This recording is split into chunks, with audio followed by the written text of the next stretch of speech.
Tiens, qui a décidé de se montrer dans un vrai cabinet d'avocats? Mon beau-frère Mathieu se tenait dans le hall d'accueil de Fournier et Associés, un sourire narquois aux lèvres, tandis que ses collaborateurs juniors se rassemblaient autour de lui comme des vautours. J'étais venu déposer des documents que ma sœur avait oubliés au déjeuner du dimanche, vêtu d'un jean et d'un sweat à capuche parce que j'avais travaillé de chez moi toute la matinée. Ce que Mathieu ne savait pas, c'est que le nom sur le bâtiment, Fournier, était le mien. Elle est probablement ici pour mendier un poste, annonça Mathieu assez fort pour que toute la réception l'entende.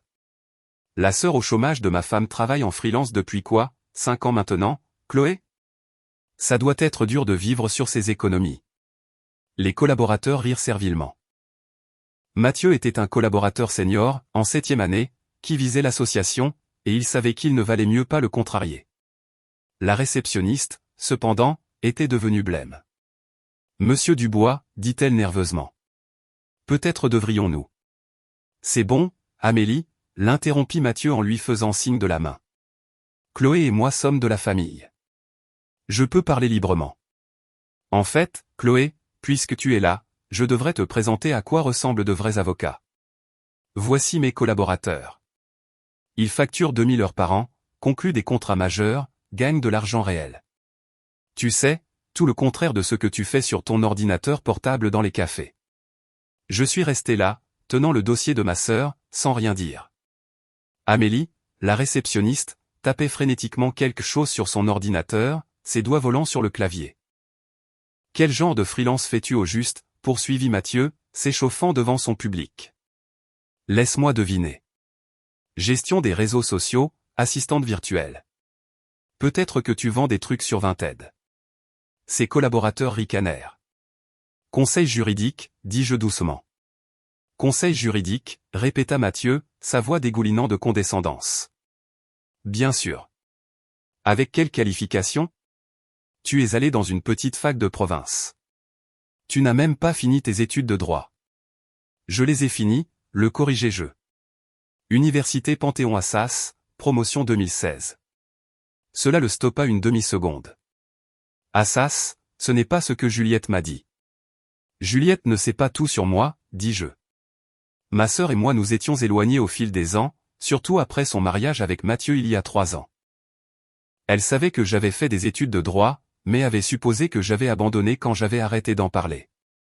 Mathieu se reprit rapidement. D'accord. Assas. Impressionnant. Alors, pourquoi ne travailles-tu pas dans un vrai cabinet? Pourquoi cette comédie du freelance? Tu n'as pas tenu le coup dans un grand cabinet. Quelque chose comme ça, dis-je. Vous voyez, c'est le problème avec les gens comme vous, dit Mathieu en se tournant vers ses collaborateurs. Un diplôme prestigieux, tout ce potentiel, mais aucune persévérance. Aucune éthique de travail. Je parie que tu ne pouvais pas supporter les heures, la pression, les exigences réelles de la pratique du droit dans un cabinet d'élite. Monsieur Dubois. La voix d'Amélie était maintenant pressante. J'ai vraiment besoin d'eux. Amélie, je suis en train de conseiller ma belle-sœur. Veuillez prendre mes appels. Mathieu se retourna vers moi.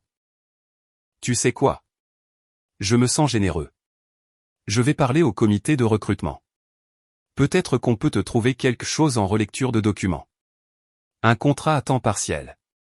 Ce n'est pas glamour, mais au moins tu contribuerais à la société au lieu de faire semblant de travailler depuis un café. C'est très gentil, dis-je d'un ton égal. Je suis sérieux. Fournier et Associés cherchent toujours des avocats contractuels. Le salaire est décent. Peut-être 50 € de l'heure. Probablement plus que ce que tu gagnes actuellement. Qu'en dis-tu? Tu veux que je glisse un mot? L'ascenseur sonna derrière nous. J'observais le visage de Mathieu, attendant le moment où tout allait basculer. Il n'avait aucune idée de ce qui allait se passer. Comment aurait-il pu? Nous ne nous étions rencontrés qu'une poignée de fois lors d'événements familiaux, et je gardais délibérément ma vie professionnelle séparée de ma vie personnelle. Monsieur Dubois. Amélie était maintenant debout. Sa voix était presque paniquée. L'associée fondatrice est. Mathieu, mon garçon. Une voix tonitruante emplit le hall. Gérard Lambert, l'associé gérant du cabinet et mon mentor depuis 8 ans, sortit de l'ascenseur les bras grands ouverts. J'ai entendu dire que nous avions une visiteuse spéciale. Où est? Ah, la voilà. Gérard traversa le hall en 4 longues enjambées et me serra dans ses bras. Chloé Fournier, le génie reclus en personne. Qu'est-ce qui t'amène au bureau? On ne te voit plus jamais. Trop occupé à révolutionner le droit des sociétés depuis ton bureau à domicile. Je lui rendis son étreinte, observant le visage de Mathieu par-dessus l'épaule de Gérard. Je dépose juste des papiers pour Juliette. Je ne voulais pas déranger. Déranger. Tu as fondé ce cabinet. Tu peux déranger quand tu veux. Gérard me relâcha et se tourna vers Mathieu, son sourire large. Mathieu Dubois, c'est bien ça? Le mari de Juliette. Quelqu'un vous a déjà présenté Chloé? La bouche de Mathieu s'ouvrit et se ferma comme un poisson. Nous. Je veux dire. Chloé Fournier, annonça Gérard aux collaborateurs rassemblés, dont la plupart regardaient avec confusion. Diplômée d'Assas en 2016, plus jeune lauréate du barreau de Paris de la dernière décennie, architecte de la méthode Fournier pour la restructuration d'entreprises, qui, soit dit en passant, est maintenant enseignée à HEC Paris, et associée fondatrice de ce cabinet. Associée fondatrice, murmura l'un des collaborateurs. Il y a 8 ans, fraîchement sortie d'Assas, Chloé est venue me voir avec une approche révolutionnaire du droit des sociétés, continua Gérard, inconscient de l'horreur grandissante de Mathieu. Elle avait identifié des lacunes dans la manière dont les cabinets traitaient les PME et ETI, trop petites pour que les grands cabinets anglo-saxons s'en soucient, trop complexes pour que les cabinets locaux les gèrent correctement. Elle a proposé un modèle hybride, une expertise d'élite au prix d'un cabinet de niche. Je l'ai proposé à plusieurs cabinets, dis-je doucement, toujours en regardant Mathieu. Gérard a été le seul à écouter. Écoutez. J'ai hypothéqué ma maison pour le financer, rit Gérard. Le meilleur investissement que j'ai jamais fait. Chloé a tout structuré, le modèle économique, les conventions d'honoraires, les spécialisations. Elle a recruté la moitié de nos associés actuels. Nous sommes passés de 3 avocats dans un bureau partagé à 65 avocats dans 4 bureaux. Fournier et associés portent son nom, Mathieu. Ça a toujours été le cas. Mathieu était devenu complètement blanc. Mais Juliette a dit que tu étais freelance.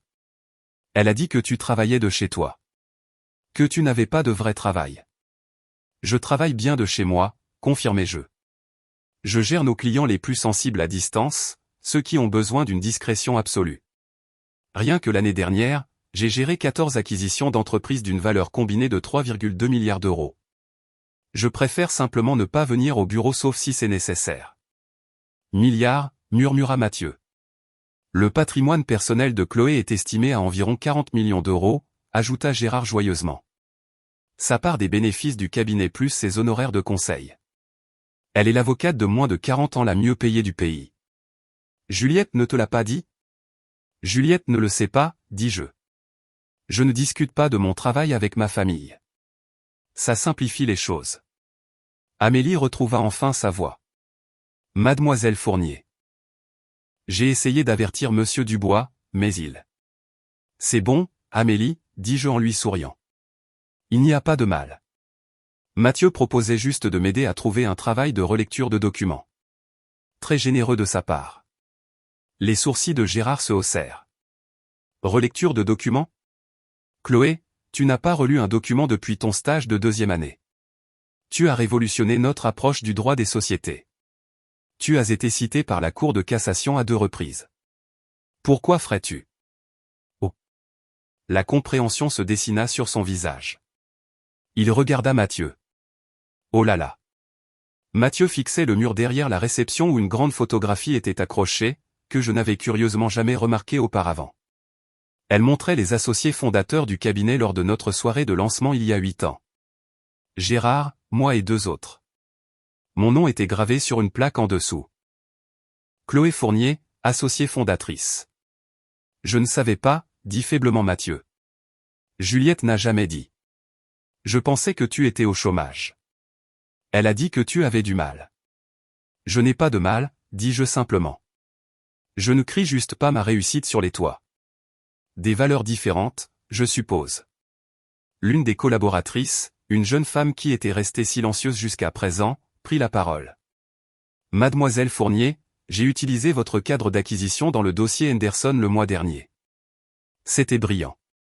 Vous avez fait économiser 4 millions d'euros en coûts de restructuration à notre client. Merci, dis-je. Beau travail sur l'affaire Henderson. J'ai vu vos conclusions. Très approfondies. Elle avait l'air sur le point de pleurer de joie. Mathieu avait l'air sur le point d'être malade. Chloé, dit Gérard avec précaution. Y a-t-il quelque chose que je devrais savoir? Tu sembles tendu. Pas du tout. Je dépose juste les papiers de Juliette. Je les tendis à Amélie. Pouvez-vous vous assurer qu'elle les reçoive? Bien sûr, mademoiselle Fournier. Je me tournai pour partir, mais la voix de Mathieu m'arrêta. Chloé, attends. Je suis désolé. Je n'avais aucune idée de qui tu étais. Je n'ai jamais voulu m'insulter. Te moquer de ma carrière. M'offrir un travail de relecture de documents dans mon propre cabinet. Je me retournai lentement. Mathieu, tu ne m'as pas insulté. Tu as révélé ta vraie nature. Quelqu'un qui juge les gens sur les apparences. Qui suppose que le chômage équivaut à l'inutilité. Qui pense que le succès ne compte que s'il a une certaine apparence. Je plaisantais, dit-il désespérément. Une taquinerie familiale. Je ne le pensais pas, tu pensais chaque mot, l'interrompis-je. Tu voulais m'humilier devant tes collègues, établir ta domination, frimer. Ce n'est pas grave. J'ai eu affaire à des hommes comme toi toute ma carrière. La différence, c'est que la plupart d'entre eux ne réalisent pas qu'ils le font dans mon propre cabinet. Gérard fronçait maintenant les sourcils. Mathieu, vous passez en évaluation pour l'association le mois prochain, n'est-ce pas? Mathieu devint encore plus pâle. Oui, monsieur. Nous devrons en discuter. L'association dans ce cabinet exige plus que des heures facturables. Elle exige le respect, la collégialité et le jugement. Ceci, il fit un geste vague vers le hall, montre un profond manque de jugement. Gérard, ce n'est pas grave, dis-je rapidement. Mathieu a fait une erreur. Nous en faisons tous. Tu es trop généreuse, Chloé. Tu l'as toujours été, dit Gérard à Mathieu. Mais elle a raison. Tout le monde fait des erreurs. La question est de savoir si vous en tirez des leçons. Considérez ceci comme une opportunité d'apprentissage, monsieur Dubois. Oui, monsieur, dit Mathieu, sa voix à peine audible. Je rassemblai mes affaires et me dirigeai vers l'ascenseur. Derrière moi, je pouvais entendre Gérard se lancer déjà dans une histoire sur ma première grande affaire. Les collaborateurs se rassemblant pour écouter. Mathieu se tenait seul près du bureau d'accueil, fixant le vide. Mon téléphone vibra alors que j'arrivais à ma voiture. Un SMS de Juliette. Mathieu vient d'appeler. Il a l'air bizarre. Quelque chose à propos du fait que tu es sa patronne. Qu'est-ce qui se passe? Je fixai le message un long moment, puis je répondis. Longue histoire. On devrait parler. Tu es libre pour déjeuner? Toujours pour toi. Midi chez Antoine. Parfait. Je conduisis jusqu'au restaurant en pensant à la façon d'expliquer 8 ans de silence délibéré à ma sœur. Comment lui dire que j'avais bâti un empire pendant qu'elle pensait que j'avais à peine de quoi vivre? Comment expliquer que j'avais gardé mon succès secret, non par honte, mais par désir d'être aimé pour qui j'étais, pas pour ce que j'avais accompli? Juliette était déjà à notre table habituelle quand j'arrivai, son visage plein de questions. Bon. Qu'est-ce qui se passe, bon sang? Mathieu m'a appelé en panique. Il a dit que tu es une associée fondatrice de son cabinet. Ça ne peut pas être vrai. Je m'assis en face d'elle. C'est vrai. J'ai fondé Fournier et Associés il y a 8 ans, juste après mes études de droit. Gérard Lambert et moi l'avons construit ensemble. Fournier et Associés. Fournier. Elle me dévisagea. Le cabinet porte ton nom. Oui. Et tu ne me l'as jamais dit? J'ai essayé, dis-je doucement. Tu te souviens quand j'ai été diplômé d'Assas? Je t'ai dit que je lançais un cabinet. Tu as dit que c'était mignon, que je devrais d'abord acquérir une vraie expérience. Quand j'en ai parlé 1 an plus tard, tu as dit que tu étais contente que j'ai trouvé quelque chose pour m'occuper. Le visage de Juliette se décomposa. Je ne t'ai pas prise au sérieux. Personne ne l'a fait, ce qui n'était pas un problème. Je n'avais pas besoin de validation. J'avais juste besoin de construire quelque chose de significatif. Mathieu a dit que tu valais environ 40 millions d'euros. À quelques millions près selon le trimestre. Et je pensais que tu avais du mal. Je t'envoyais de l'argent pour les courses. Sa voix se brisa.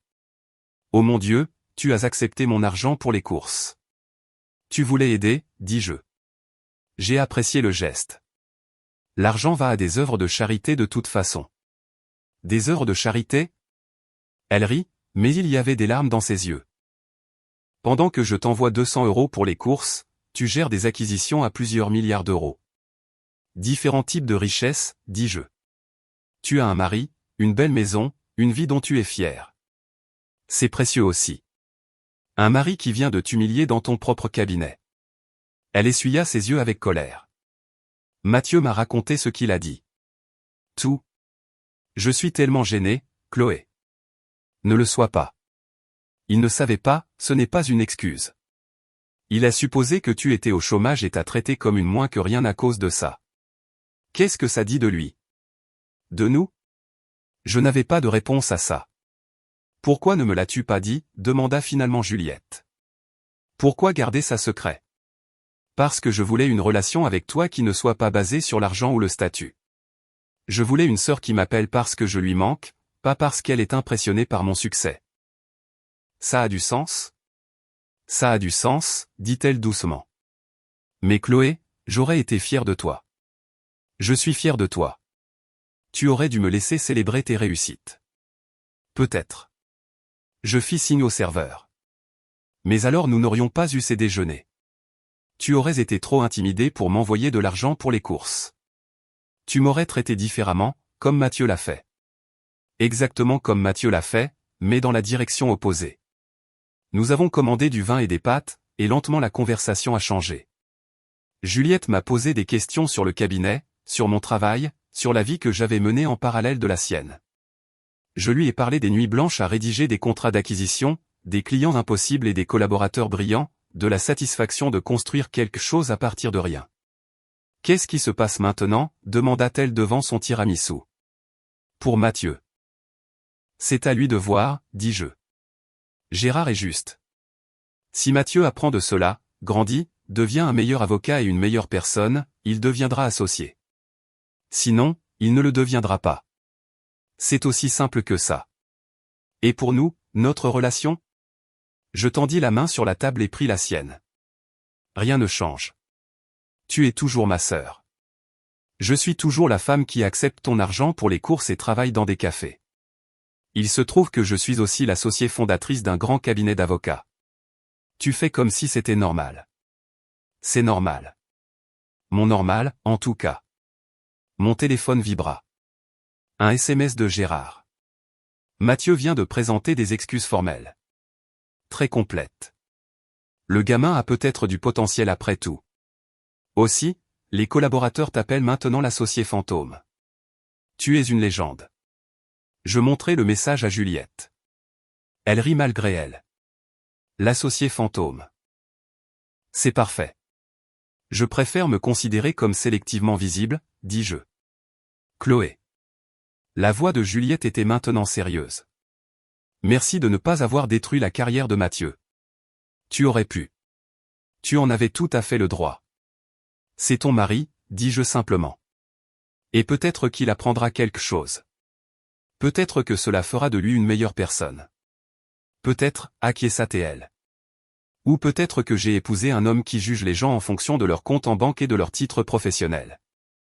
C'est à toi de le découvrir, dis-je doucement. Je ne fournis que l'expertise juridique. Le côté personnel, c'est ton domaine. Nous avons fini de déjeuner et nous nous sommes fait un câlin sur le parking. Juliette me serra un peu plus longtemps que d'habitude. Je t'aime, dit-elle. Que tu réussisses ou que tu aies du mal, célèbre ou anonyme, associée fondatrice ou freelance. Je t'aime. Je t'aime aussi, dis-je. Maintenant, rentre à la maison et aie une conversation sérieuse avec ton mari sur le respect, les préjugés et la façon de traiter sa famille. C'est déjà prévu, dit-elle d'un air sombre. Je suis retourné à mon bureau à domicile, une maison d'amis aménagée derrière ma vraie maison, celle que Juliette n'avait jamais visitée parce que j'avais toujours insisté pour qu'on se voie à l'extérieur, et je me suis assise à mon bureau. 3 nouvelles propositions d'acquisition attendaient dans ma boîte de réception. Un client potentiel voulait une consultation. Gérard avait transféré un article sur la restructuration d'entreprise qui citait mon travail 4 fois. L'associé fantôme, comme m'appelaient les collaborateurs, le génie reclus, l'associée fondatrice que personne ne connaissait. Je préférais me considérer simplement comme Chloé, une femme qui avait bâti un empire discrètement, qui avait révolutionné le droit des sociétés depuis un bureau à domicile, qui avait prouvé que le succès ne nécessitait ni performance, ni validation, ni l'approbation de qui que ce soit d'autre. Mathieu m'avait traité comme un cas social. Il s'était moqué de mon statut de freelance, de mon travail dans les cafés, de mon manque apparent d'ambition.